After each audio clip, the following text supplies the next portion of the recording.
Okay, then good evening and thank you all for joining me for my short lecture on Austrian film. My name is Thomas Ballhausen. I'm a Vienna-based writer and I teach film studies and film history at the University Mozarteum, Salzburg. I had the pleasure to cooperate with the Austrian Cultural Forum Cairo now for a number of times, and I'm very happy that we once again joined forces to offer some insights into Austrian culture tonight, Austrian film.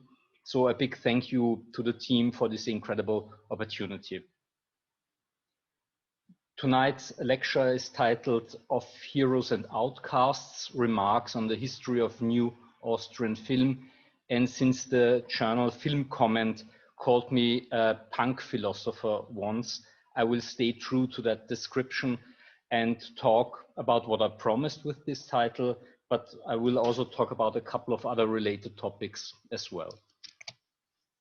So this lecture is an invitation, meaning an invitation to listen to me for a while, to hopefully discuss after my presentation, but mostly to watch some movies, especially Austrian ones. This lecture is also an invitation to think about film more as a form of art than just a distraction, and as an ever-changing medium that is based on literature and connected with all the arts, like music, for instance. It is also an invitation to see the arts and film as an equal among them, as something that is not just nice to have, but as a necessity, something that is really vital and indispensable. And finally, this lecture is an invitation to everybody interested, so not just scholars or the film community. You're all welcome. That's very important to me. So what is tonight's plan? This is a short overview of what I want to talk about tonight. I will provide you with an historical overview. I will remind you of the developments of film from an European perspective. I will most likely again and again refer to the connection between history, historiography, and historicity, how they can be distinguished, but also how they are connected and intertwined. And I understand history as the unstoppable unfolding of time in space, historiography, like the writing of history, as the many ways we try to make sense of that, and historicity, Geschichtlichkeit, in regard to film as something that are attributed elements and qualities that a certain artwork contains because of the time it was produced in, which means an Austrian film from 1922 looks completely different in many ways than an Austrian film from 2020.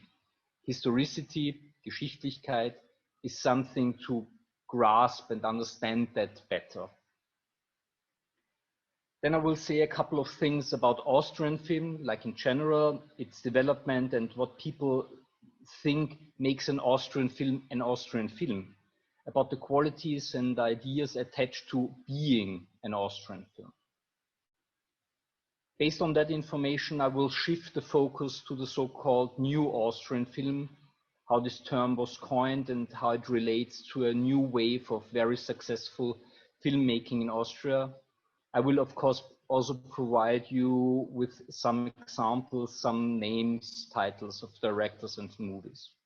And if we still have time, I will provide you with a very short case study on the history of Austrian science fiction film, a genre that sometimes is neglected or not taken seriously, but I will try to make a point why we should.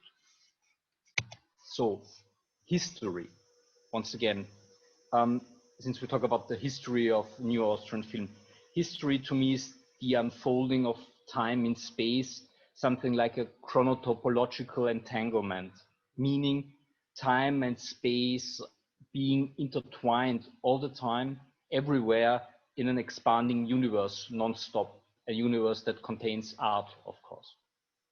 History, and I think that's really important, is not only about the past. History is also about the future, and last but not least, about the present.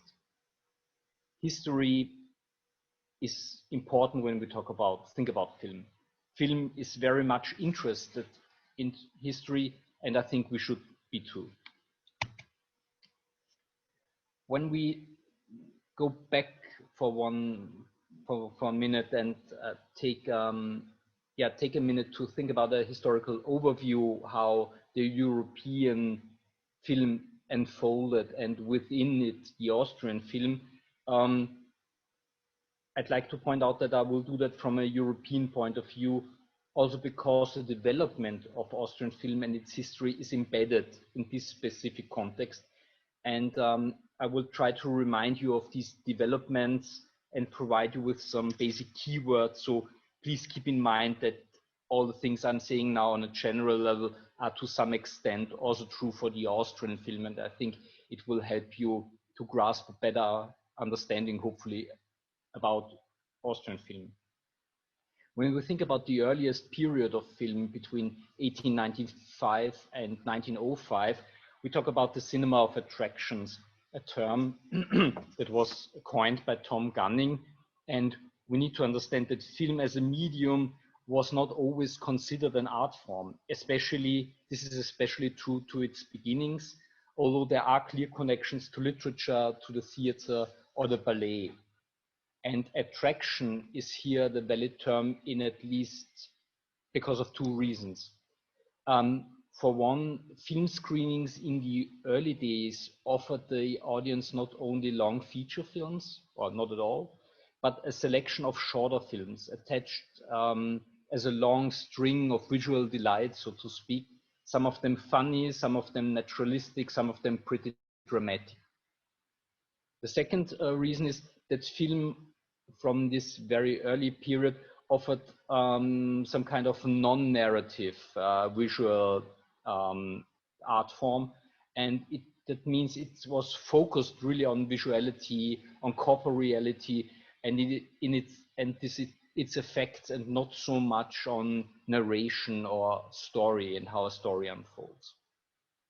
That changed between 1900 and 1914 when the genres emerged, and we are really talking about genres in their broadest sense, like what is a Western, what is a detective story, what is a melodrama, what is a thriller, something that can already be found in these early stages of development of film, and also, of course, within Austrian film history.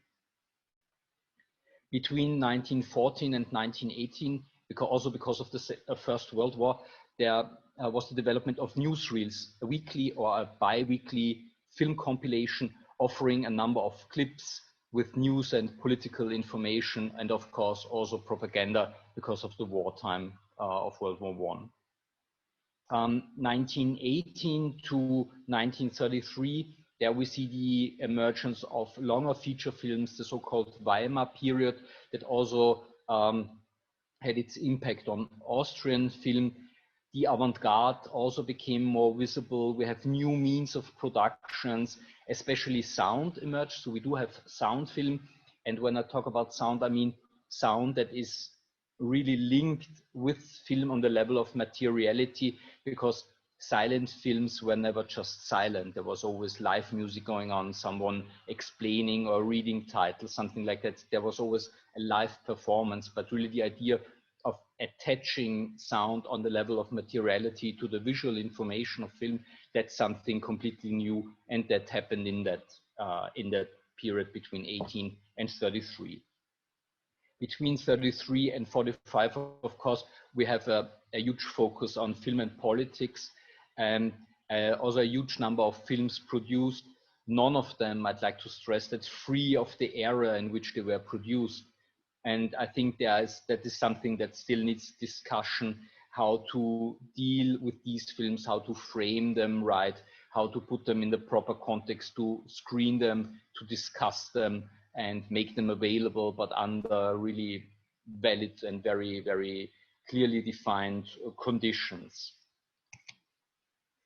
If we move on with this historical overview, between 45 and 60, we have a number, let's say, of contradicting strands in the development of film, especially also in Austria. and we have some catching up with the international avant-garde after the Second World War, and that led to some very interesting films by young directors in Austria, and on the other hand, some very traditional filmmaking by older directors and film producers. Between 60 and 75, these are especially challenging times for film production because of the popularity that TV gained during that period and during these years, but also due to this increased struggle between traditional and conservative producers on one hand, and the younger generation and directors and producers on the other. And they really took film into their own hands, like really on a level of materiality, because also the means of production kept changing, and we also see the emergence of smaller independent film festivals. So there really was a possibility for these young artists to show their work, and we might, during that time, they were considered, I don't know, rebellious or even a little dangerous, but now these are the films we consider classics. I think that's also something that is linked to history, historicity, and historiography, something that keeps, of course, changing. Between 75 and 1990, we talk about postmodernism a lot when we talk about film history. And postmodernism, I want to stress, is not just an era, but it's a strategy of combining very different elements to come up with a completely new work of art, also within film. And we have a very famous Austrian example, Müller's Office, in the original Müller's Büro by the director Niki List, who combines film noir elements like thriller detective story elements with musical elements. And it's really a funny and very clever film. And in that period of time between 75 and 90, two other very important things happened. On one hand, in 1978, there was a huge conference in Brighton in the UK, an international conference that was interested in a very specific silent film period between 1906 and 1908, if I'm not mistaken. But their findings in a nutshell were that when you research, write, talk about film, if you're interested in film, you should really watch films, and you should not just reproduce the books that have already been written on film. So it was really the tendency to move back to the archives, to the holdings, to the films that were preserved from earlier decades, and to really renew an interest in film by really watching films, and not just, as I said, reproducing academic findings that you could find in books. There's nothing wrong with books, don't get me wrong, but it was like, if you want to talk about film, watch the film, and then we can enter discussion. And I think that's a really, it sounds so easy, but it's a really complex and interesting way of reshaping the way we think about film. And 1981, especially interesting for Austria, there was the ratification of a law for the funding of Austrian film productions, something that of course changed the whole landscape. So younger producers, younger directors had the possibility to really produce their films and not just write the scripts and shelve them. So I think that's really a very interesting and challenging and a period we should maybe some other time have also a look at. Between 1990 and 2001, we have a big interest, international interest, in the so-called small European cinemas, something that started with the Romanian cinema and also the Danish cinema. Think about Van Trier, Winterberg, and so on, the whole Dogma movement. And then there was a huge focus also in Austria, late 90s, 1997, 99.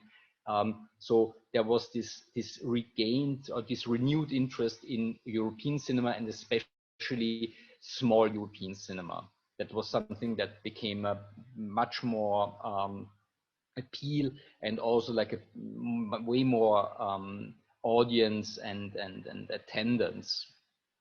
And finally, between 2001 and today, I think what we all can agree upon is that there are developments new formats and especially also ways to produce and distribute movies. And I think that's the new reality for film, and also the new reality for how we watch movies, although I still like to go to the cinema like in a very traditional way.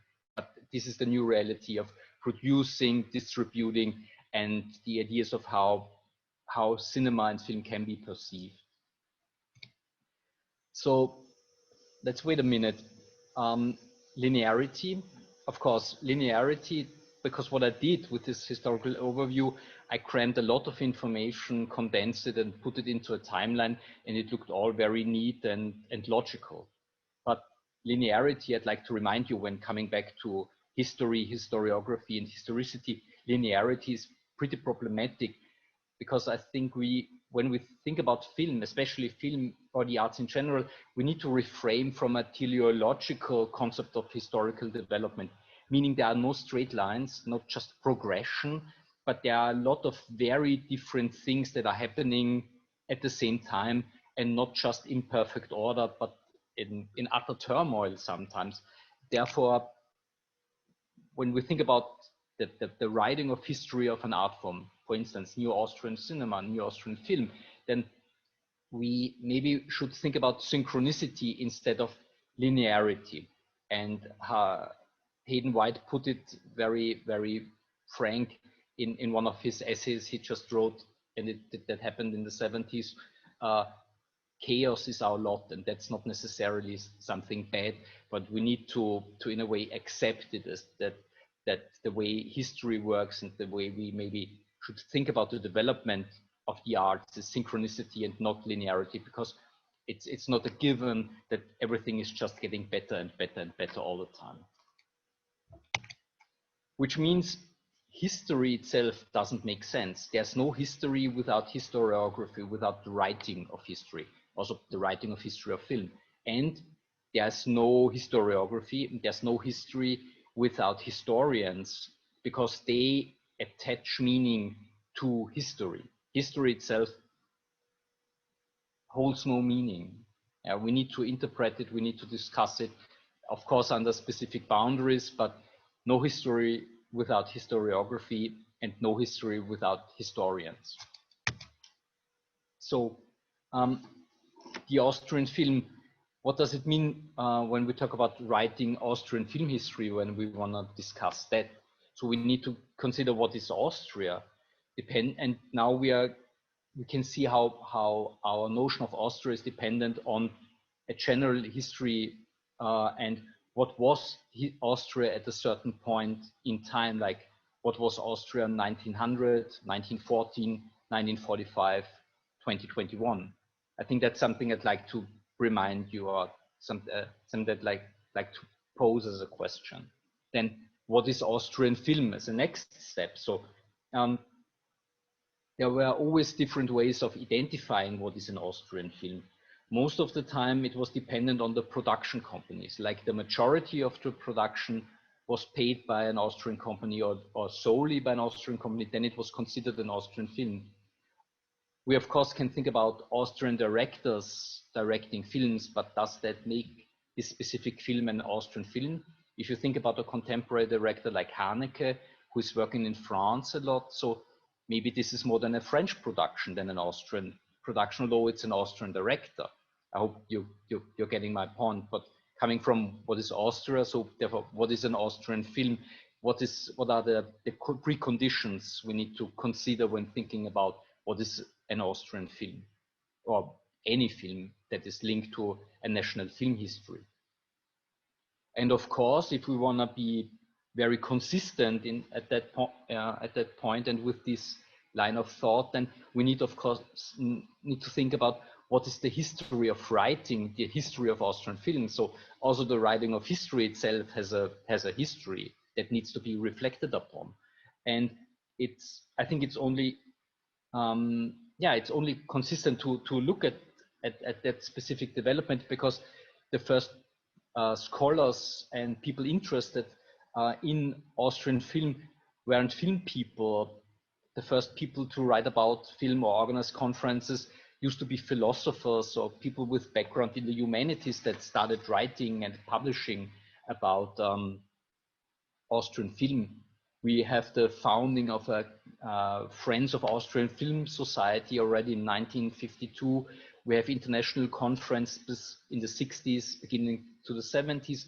But I think it's also interesting to say that the way we write history of a specific medium, in that case, the Austrian film, was not undertaken only solely with books or articles. So there was also a TV show. So there was the idea to use film to write the history of film. And I think that's a very modern and a very interesting and open approach also towards the possibilities and limits of a specific medium like what's film. If we move on, so what is Austrian as a quality? Yeah, what specific qualities are attributed to an Austrian film?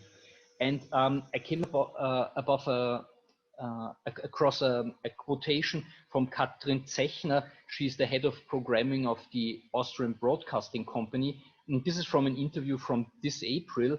And this is her way of describing Austrian film scripts in a very specific manner. And this is my translation, but she's talking about the qualities of an contemporary Austrian film script, that it's funny, it's witty, there's a lot of dark humor, it has depth, it's unorthodox, it's full of self-irony, it is willing to take risks, it's playful with its language, there's a lot of tongue-in-cheek wordplay going on, a lot of playing around with semantics, double meanings maybe even. So all the things that are attributed to Austrian literature are now also attributed to Austrian film as specific qualities.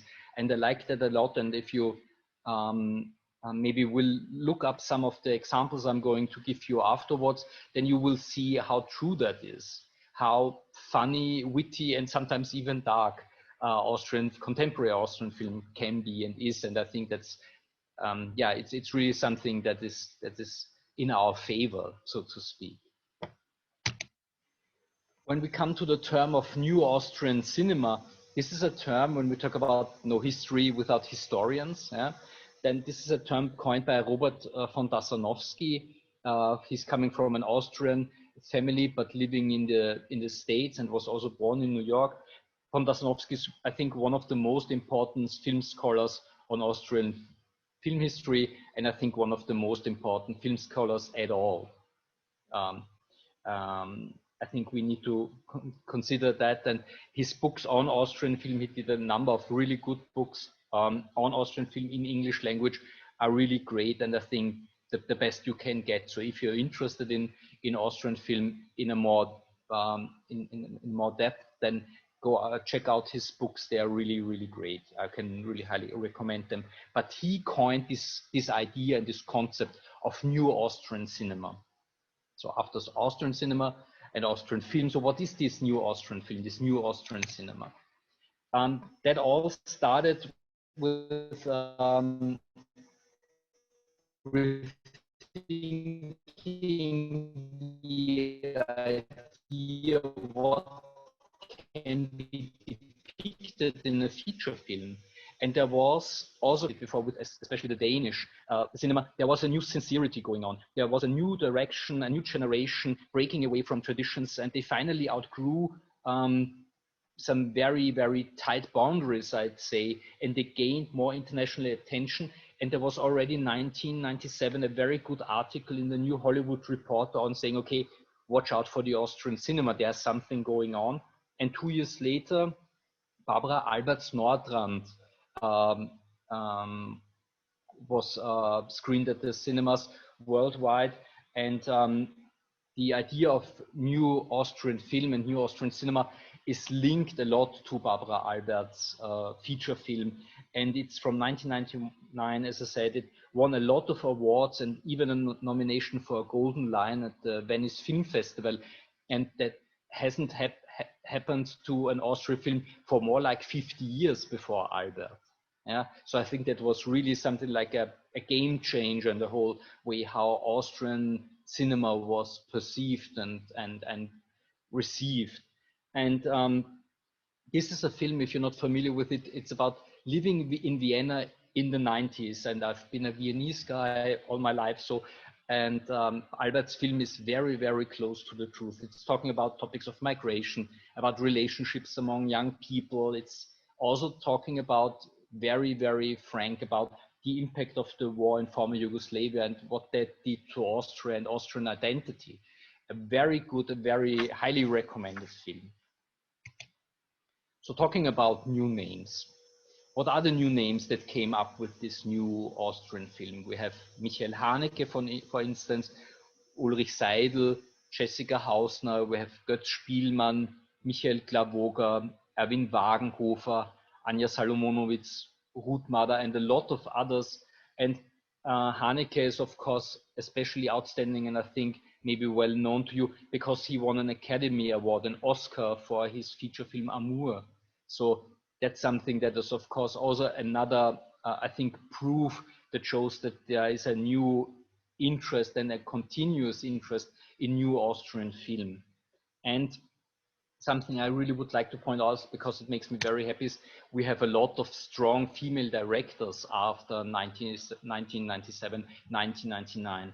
And I think we need to understand this is a new development in contemporary Austrian film, but there were always women involved in all aspects, in all fields of film industry, and they always did very, very interesting work, although the system did not really let them have their success, so to speak, to put it in a nutshell and be a little critical about that. But I think there's a new visibility for strong female directors and their recognition, and it's really something I think that's important, and it's something that is still visible, also with recent productions from last year or this year.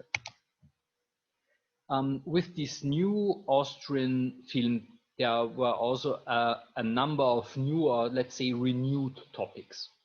One is what makes us a society, what is community? One is, and that led me to the title of my short presentation, what are misfits? What are the outsiders? Who are the outcast people? How can they be the heroes of the story? And they can. And I think that's something really, really hopeful, I'd say. Among these new topics were also, what are human relationships? How is migration impacting our identity? How should we help? And so on and so on. So a lot of humanitarian questions also. Of course, this cinema is very critical about the European politics and the European past. It's talking about work, like in the sense of what is a job? How do you earn your living? How is this balance between job and your free time? How do you cram it all together?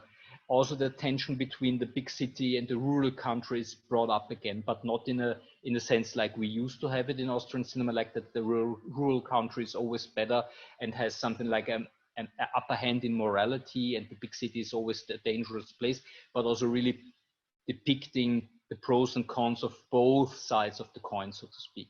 And of course, religion in Europe is also a big, big topic. So when we think about film, what does that mean? How do we think film when we enter a cinema, when we watch films, when you are going to watch a Haneke movie, a Salomonowitz movie after my short presentation? There's on one hand, there's this tension between what is an art form, what is entertainment. And I'd like to think that film, and especially Austrian film, can be both. It is both. And there's nothing wrong with being entertained. And neither is it with being demanding and complex as an artwork. Maybe it's a little more challenging, but it's worth your while, you will see. And as I said, art is not just a nice to have thing. Art is an absolute necessity. Art is something that makes us human. Thinking film also means film is an ever-changing medium. From film reels to videotapes to digital files, like this also touches upon aspects of material and materiality, and they are key for distribution, they are key for what can we screen in a cinema, how do we watch movies, and that may be something you'd like to consider yourself.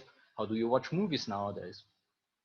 And I would like to point you towards the term of preservation. I'm not sure if you are familiar with that. That means the safekeeping of film, the archiving of film, the cataloging, but also keeping it accessible, making it possible that you can watch it and learn the lessons of film, because film, also because of the entanglement with history and historicity, has lessons to teach if we are willing to listen and if we are willing to ask the right questions. And sometimes the right question is more valid than the right answer.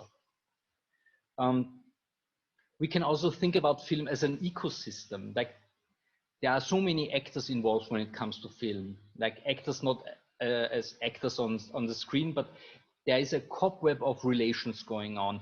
And we need to think about along the lines of what is production, how is film done, how it is produced, how it is written, filmed, staged, how it is distributed, how is it made accessible, and how do we perceive it? What is reception? Yeah. And there's, of course, this threefold idea of reception, that there's the academic one, which is reproductive, which is coming up with reflective and hopefully funny and clever ideas about film, for instance. What is it with active reception, when artists are watching other films and are influenced by them?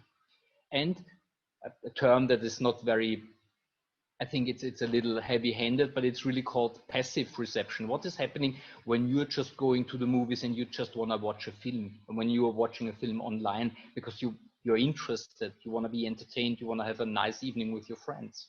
So, and I think all these three aspects, the production, the distribution, the reception, that is changed when we think about film as an art form as well as an entertainment. And that is directly linked with the idea of how many things are involved when it comes to film, when film is necessary as a means. Yeah. Film and the other arts are, of course, also connected with each other. Film is not just an art on its own. It is to a certain extent, but there are connections, interdependencies like literature, music, the fine arts. You see a novel that is made into a feature film. You see a comic that is made into a feature film. We call that intertextuality. Yeah? A film script itself is a piece of literature, as far as I'm concerned. Look at a contemporary script. It's not that far away from how a Shakespeare play looks like. Yeah, so there are certain connections there, and of course it's also happening the other way around. Yeah? A pop song is made into a film. A film is influencing a book, and the other way around. So there are all these connections, and I think it's worth your while looking at them, and it maybe also will enrich your experience of film, especially Austrian film, because there is this cobweb again, not only of actors and producers, but on the other hand also the different arts coming together in film. And of course, I think it's a positive thing to be aware of your own national film history, but then from time to time step out of that concept and see how other films are traveling around in the world, how Austrian films are shown in Egypt and the other way around. So there is a constant exchange going on, and I'd like to think about that as something positive to enjoy with our heads and cinema. Film is this ever-changing medium, as I said, from film reel to videotape to a digital file. Yeah, but cinema is the way we watch movies. Of course, that is changing, but we need to distinguish that. What is the medium itself, and what is the possibility to watch it? What are what is offering film to us? Yeah, and film as well as cinema are changing. They are connected. Sometimes they are very, very close to each other, but they are not the same. And if you take one thing from this lecture with you, then it should be this, that film and cinema are related, but they are not the same thing, especially when it comes to Austrian film. Here I would opt for a short intermission. Thank you all for your attention. And I'm looking forward to a fruitful discussion, and maybe I can also mix in the case study I prepared during the discussion if you feel like asking about that. So thank you so much, and yeah, I'm happy to take your questions now. Well, I can recommend a number of films. I think go watch Michael Haneke's Amour. He won an Academy Award for that. It's a beautiful film. It's heartbreaking. Go watch, I mentioned it, Müller's Büro, Müller's Office by Niki List. It's funny as hell. I can write it in the chat if you want to. It's really, really funny.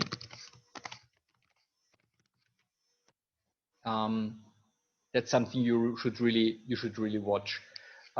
If you are interested in maybe something from the silent film era, there are a lot of really interesting films.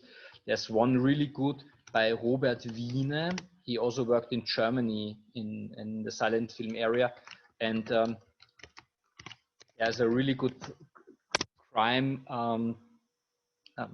movie called Orlaks Hände. It's a mix between thriller and a little bit of 20s expressionism horror. I can really recommend it. It's really a great movie. These would be my off the top of my head, my first things. There's a different way of addressing very serious topics. There's always a bit of dark humor, a bit of morbid humor, even if it gets very, very dire and complicated within the stories that are there. I think the Austrian filmmaking has a different pace. It's I always perceive it as something that is very honest with its protagonists. I'm not saying German cinema is not able to do that, not at all, but I think there's a certain quality to Austrian film. And I always like how Austrian films are depicting youth and growing up in the city. But maybe that's me as a Viennese person talking. So there's this tension between love and hate you can have for a city. That's something that is really brought to life in Austrian films. Well, a number of things. It's smaller. It's although Austria isn't a big country, we do have a certain visibility, and then a lot of Austrian directors went to work in Hollywood also nowadays. I think there's a connection going on. The difference maybe is that you need to consider that the US American film industry, 80% of films that are more or less 80% of films that are shown worldwide are in a way connected to the US American film industry. And I'm not saying that that is necessarily bad, but I think that the European cinema has something to offer. And I think that's something we should we can consider. Maybe that would need another lecture, because the economics of film are pretty complex, I have to admit. Well, I'd like to give you an example from the European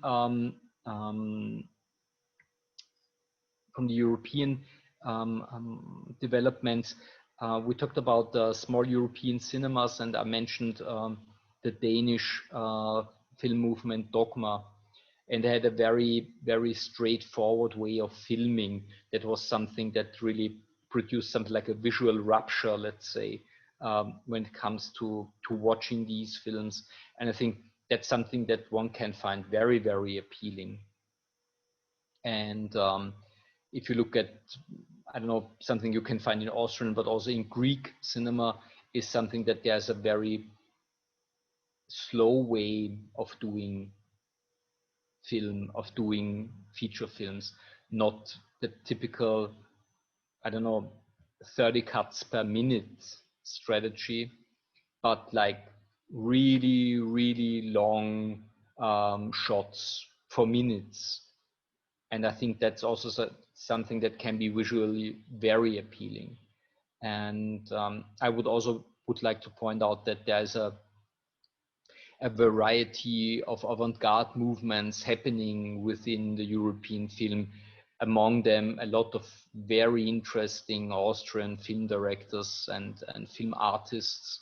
So I think there's also a very vital scene when it comes to the connection between film and art, when it comes to a very vivid scene of avant-garde filmmaking.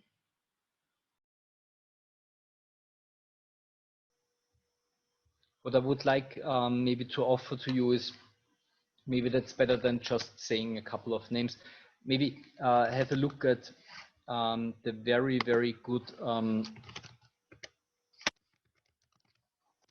website of the film festival Diagonale. It's a film festival. And that's something I would recommend to all of you to check it out. We need to distinguish that it's always complicated to say that for like the whole of productions of national film output, so to speak. We cannot say that for all the films, maybe, but there is a certain strand in Austrian documentary, which is more or less using visual impressions only, not giving you any context information, not giving you not using a lot of editing, not using extra sound, not using a voice over. So I think they are very keen on being very close to the actual experience of reality.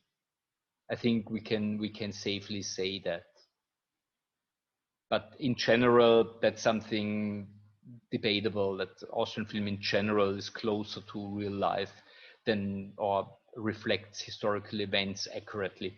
We must not forget that there's always this underlying tension between what is fiction and what's reality, and fiction only works because we can somehow see the connection to reality, even if this connection is really thin, so to speak, yeah, or really problematic. But nevertheless, this is something that makes fiction possible for literature, for graphic novels, but also, of course, for film as a sequential art form of storytelling and narration. But maybe, Miriam, you're interested, maybe have a look at Austrian documentaries like Wagenhofer or Klavoger. They're very close to this idea of being very, very immersed in the experience they are depicting with filmic means. When I think about, I don't know, Josef Hader, for instance, as an actor, I think that something I'm totally fond of when it comes to Austrian actors, they are very, also on a physical level, very real. Yeah? They can be tired or hungover or ugly and be totally mind-blowing at the same time. And that's something I think maybe is an Austrian quality, like, as far as I'm concerned, something I totally love about Austrian actors. Well, Austria has always been an important part of the European film landscape, even in the silent film era. That changed over the decades, but there's a regained and renewed interest in Austrian film nowadays. Yeah, that's something I think is really, really interesting, and something that also makes me very happy, because I'm a film person as well, among other things. So, and And I think that the so-called qualities, what makes an Austrian film Austrian, I really would like to come back to that. So this a bit melancholic, a bit gritty, a bit dark, but always funny, having a very specific view on life and existence. I think that's something you can find in Austrian literature. You can find it sometimes in the Austrian arts, but I think you can find it in Austrian film as well. And I think that that's something that is very unique to me. And I'm not saying that other national film productions don't have their own unique point of interest. I'm just saying, okay, this is something that speaks to me when I look at Austrian films. I can only speak for myself. I'm a bit dark and melancholic myself. Maybe this is something that can really be an Austrian quality, but I'd like to think that.